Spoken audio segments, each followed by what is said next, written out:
Intuitivni navdih za teden od 20. do 26. aprila. Hotenje. Hotenja so tista zadeva, ki jih v bistvu včasih resnično samo potlačimo. Zaželimo si nekaj, vendar potem rečemo, pa to je nemogoče. Tega pa ne morem udejaniti, oziroma to je nekaj, kar mi ne pripada. Nisem vredna tega. In dejansko so hotenja tista prava zadeva, ki bi jo morali uresničevati. Kajti ta hotenja so prebliski, ta hotenja niso samo neka trmasta muha v tistem trenutku, ampak dejansko nekako izhajajo iz naše notranjosti. Kajti kar občutimo, da bi imeli to. Pogled na določeno zadevo nam sproži ta neka ugodja oziroma neke občutke, v katerih bi radi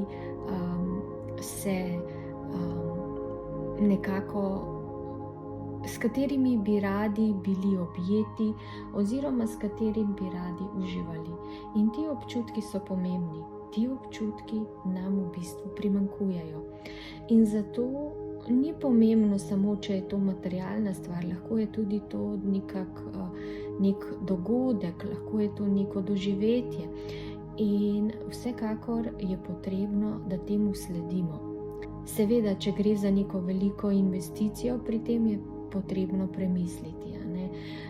Če pa gre za nekaj zelo spontanega in takega, kar je, gre za neko vrednoto, nek občutek, neko hrepenenje, ki izpolnjuje naše notranje občutke, potem pa je temu dobro slediti, ne glede na to, kaj reče okolica.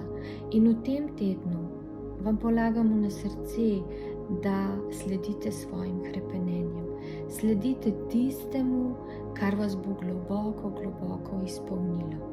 A je to mogoče šopek rož, ki ste ga videli v trgovini in imate v denarnici samo še malo denarja, čeprav je ta šopek resnično mogoče malo dražji in bi vam v bistvu škodoval finančni prihranek, vendar naredite tako, kajti sprostili boste energijo ob pogledu, sprostili boste ljubezen, lepoto, ki ste jo prej zatirali, in pogled na ta šopek vas bo oplemenitil, kakor se bojo oplemenitile s tem tudi vaše finance. Zato ne zatirajte oziroma ne zapirajte vrat tem vašim hrepenenjem. Opisali smo vam samo neko banalno situacijo, vi pa prepoznajte svoje situacije in vsekakor ne zapirajte vrat svojim hrepenenjem.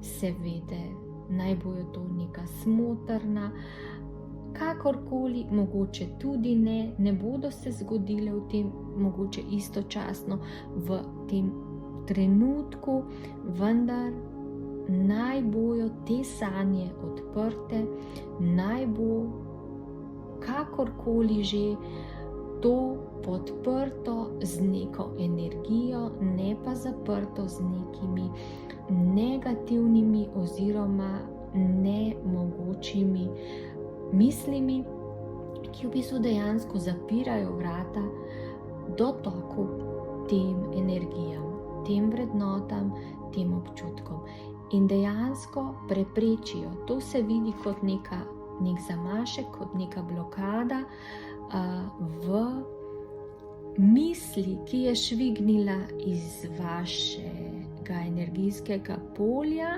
se usmerila proti cilju in dejansko vi usmerite tudi drugo misel, kot da bi usmeril vaš sovražnik raketo oziroma nekaj, da bi preprečilo vam, da pridete na cilj. Kot da bi vam na cesti zapeljal nekdo pred vaše vozilo, se ustavil in vi bi v bistvu se zaleteli oziroma se bi varno ustavili, vendar ne bi morali naprej. To je v bistvu dejansko fizični prikaz vašega hrepenenja, ki ga potlačite. Zato je pomembno, da hrepenenju vedno pustite odprto pot, da rečete, če ne v tem trenutku, pa kadarkoli v življenju se odpiram za to hrepenenje. Toliko vaši vodniki.